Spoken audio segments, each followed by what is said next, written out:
Hey, this is Joe with Lake Erie Golf Cars, and today we're going to be taking a look at how to install an infotainment system on the new 2024 E-Z-GO RXV Freedom Elite. We have the Bluetooth Boss system, the audio system with the screen on it.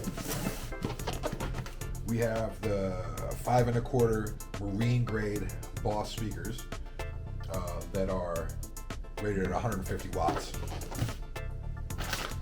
We have a wire harness, 3M tape,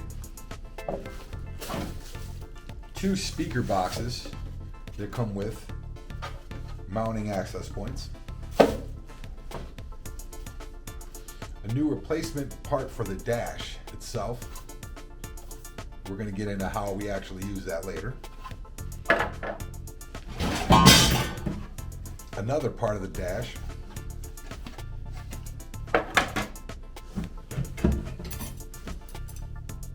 for your speaker mounts.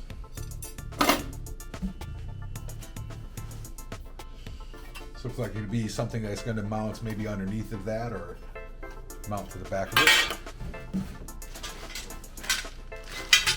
Some more mounting brackets, most likely for the speakers.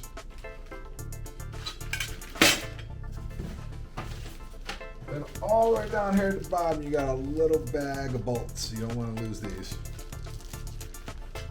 And more screws, spacers, and directions. All right, so we have the content of the box.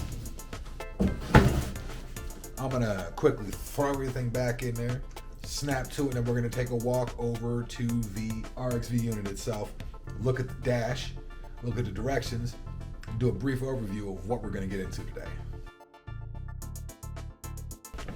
So looking at the directions for the unit, we're gonna have to first start off by removing the upper dash panel from the vehicle. It's gonna consist of where the ball holders are, cup holder, all the way through here. This all is gonna consist of one piece that you take out screws in a few locations, and it's gonna just then lift right off, and then we'll move on to the next step after that. I'm gonna go ahead and remove the windshield first so I have more room to work with the dash. First, I'm gonna get a T30 and a 1/2 inch. Take off 2 bolts on each side. Be careful when you're removing it that you don't let the windshield itself fall and slide, because it will damage this front cowl. I would just leave the bolts in there. Maybe have one finger tightened on the back just to make sure it doesn't come out. Once you take these off and you slide it out, you left the bottom 2 in, you're going to want to make sure you pull this windshield straight out so that way it doesn't fall. So once you have all the other bolts off and you took the nuts off, you just want to slide your windshield straight out. If you can't reach both sides of it like this, ask someone for help or to hold the other side. What you don't want is the bottom of this windshield to slide across this front, because it's going to damage your paint job. Now that we have the windshield out, we can get a good look and some good access to a few of these bolts that we're gonna have to take out before we can remove this front piece. Now we're gonna use that same T30 to get down in here and crank these out. We're gonna take a closer look.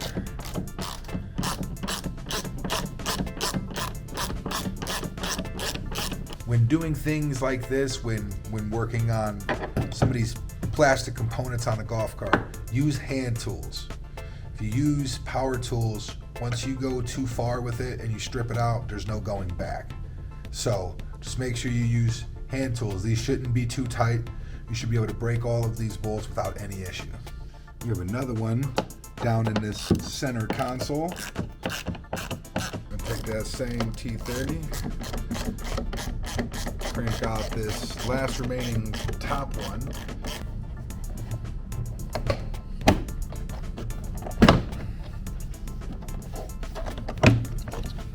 So in the next step of this, it wants us to align a template with the back sides of the dash as shown. here's the mounting template that we're gonna have to cut out and hold up to the specific part on the RXV. And that's where we're gonna drill these holes, and then we're gonna have to cut a 2-inch hole. All right, so we have our template, we have some tape, and we have the piece. Now, you need to make sure that when you're looking at this and how it goes into the RXV, that you have this mounted in the correct way and that you identify which side is the passenger side. So, if you flip this back around and take a look at this in the same way that they have it, they have you pointed to the correct side of which the passenger side is. Now, you line up with these grooves. They have these little lines in here. They kind of box this template in and line up your center here. They even have it labeled passenger side. If you see the number 2 pointing in the correct direction and the numbers point in the correct direction, that means you have the correct orientation for what they're asking. Now, you can confirm this by making sure you have this taped on here. All right, you're going to tape on your template, and then you're going to walk over to your golf cart, because you do not want to cut this dash and realize that you cut it the wrong way. And so I have it on here. I'm going to walk it over, and I'm going to walk with you guys. You guys are going to come with me, and we're going to take a look just to make sure that everything is correct. So we have it labeled passenger side.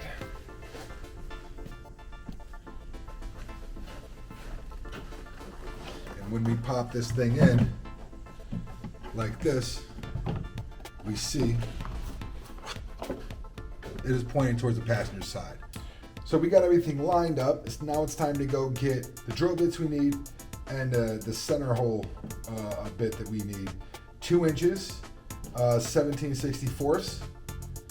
Everything's right on here, so if you need to move this any different way to drill or to cut or whatever you need to do, it's going to be a lot easier. So let's go get the proper tools of what we need, and then we'll be back.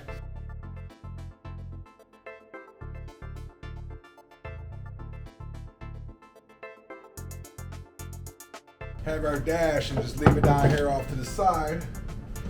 And move on to the next step, which is going to be the boss screen. And go ahead and open this up and take a look at some of the components inside. Your manual, wiring harness with the bracket. Now we have the actual unit itself right here. Pop this bag open and take a look inside. Whoop, almost dropped it. Almost got me. I'll edit that out for sure. Y'all would never even knew what happened. Seems like a pretty well made unit. Very strong case. Have a lot of connections in the back. But you have your this is your left and right for your input if you're using any inputs for RCAs. Your video input. So that's kind of your standard right there. This is your front left, rear left, subwoofer 1, front right, rear right, subwoofer 2. You also have the area back here where it's going to plug in for the harness, and then here for the radio antenna. Alright, so now we looked at some of these components. You have a rear camera input as well, coming off of this external or internal harness coming out. A front camera, a microphone input, as well as USB charging, and your Apple CarPlay and Android CarPlay. So in this we're using these brackets, looking at the face of the unit here, and setting them to match the position in the photo. So that's going to be my left, and this will be my right when facing the unit. There's no holes on the front part of the bracket, and there is holes on the rear. So that's how you're going to identify it. When this is flush against the unit, you're gonna have a solid bracket that's going outward on each side of the unit like this, okay? And it's gonna be angling down, protruding towards the back with your bottom mount there. We have it out and we're gonna mount it. The first thing I'm gonna do, pry up these tiny little tabs on here, right? And we're gonna slide off this unit. Now we're gonna look at the orientation in here and you're gonna see that it needs to mount to the bottom and mount to the back. So when you place it on here, it's gonna match right up with what's on the image. And you're gonna see the top two holes, how they have them listed. These are the two holes that you're gonna line these up with and then run your bolts right in there. We are back. We have the bracket mounted on here, matching up with how it is in the photo. We're gonna grab our next piece, which is one they have supplied, and in the image, they have that curve facing down. And these holes are gonna be what lines up with the holes on the bracket you just put on, okay? So that's how we're looking at the screen so far when it's put in there. All right, here we are. We have our unit tightened up into here, and now it's time to go on to the next step. Now, I don't have this wired up and I don't have the other harness in yet, but I wanted to address a few things before we moved on. The directions what I'm going through is to get to the point of how to mount this. Once you get to this point, you'll be able to put it into there, mount it to the back, and note that there's like a hood unit that goes over this, right? So when this goes over the unit, you're not gonna have a need for this plastic plate that we took off earlier, because it's gonna cover right in there, all right? But before we can do all that, we have to now move on to the wiring part of it. Back here where we're gonna plug in our harness. So let's move this out of the way and get a look at the back of this here.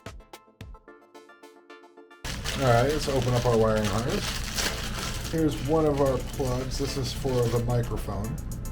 Here is our harness, right? It has your different inputs, your rear, right, left. Everything's nice and conveniently marked. So we can go ahead, before we plug it in, we're gonna wanna get everything wired up. So it's gonna plug right back into there. All of these wires are gonna run through that hole that you had previously cut. Let's move on and over to the wiring phase of this so we can start to look underneath of the dashboard and see where we're gonna actually make these connections and where we're gonna mount the speakers so we can get back to mounting this dash and finish this up. We have the dash apart and we're looking, and I was trying to identify where the power source of what we're going to use is. And what I've discovered is you're going to have to pop off this right here. This pops off. There's a rivet up here, a little push rivet. You pop that off, and hanging here in this harness, you're going to have a yellow and a black wire like here, see? Now we went ahead and we plugged this in to our meter over here. We're gonna turn on the car.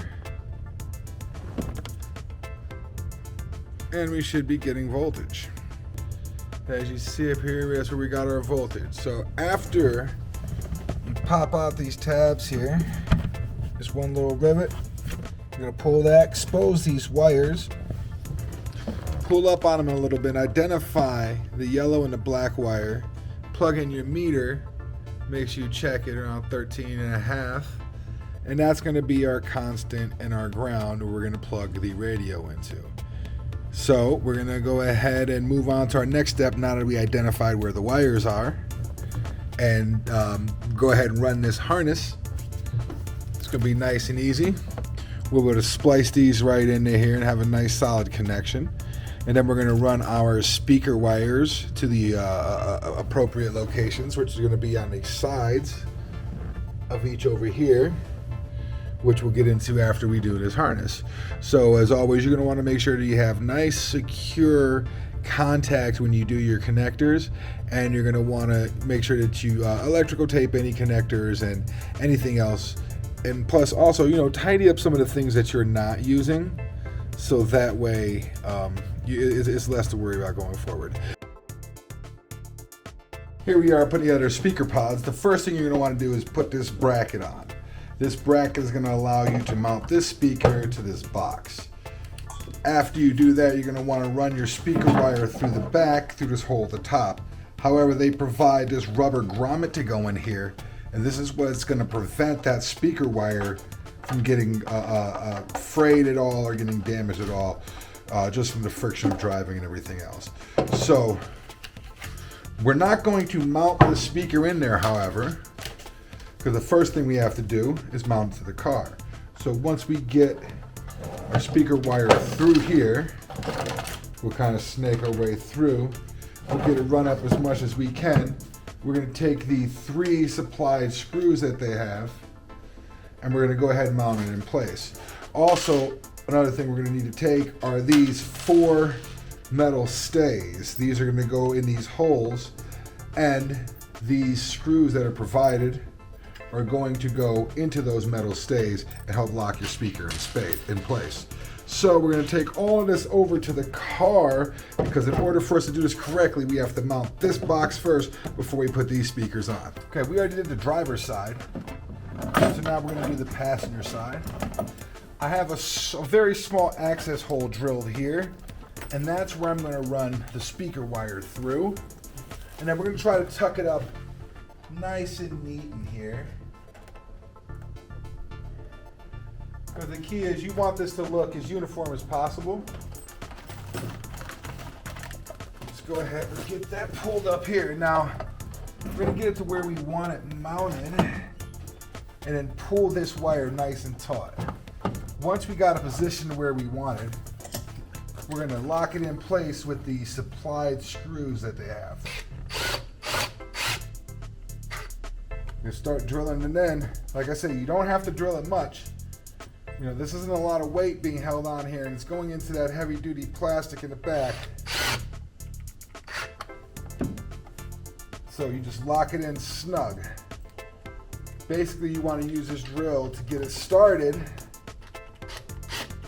once it catches, the wire's pretty taut underneath it here, but we'll be able to pull it just a little bit more. In order for us to put it in, we're gonna have to bend these down and get them to clip on these holes here. I'm gonna go ahead and bring it over here, see if we can't get a better look at what I'm looking at. So, taking these metal stays, fold them down so they crimp right over these holes that are supplied in this by this bracket, because this is what's going to allow you to put this speaker onto these boxes. So we got the one speaker box on this side, and the other speaker box on this side are both installed. After the speakers are installed, you replace the dash using the same screws as before.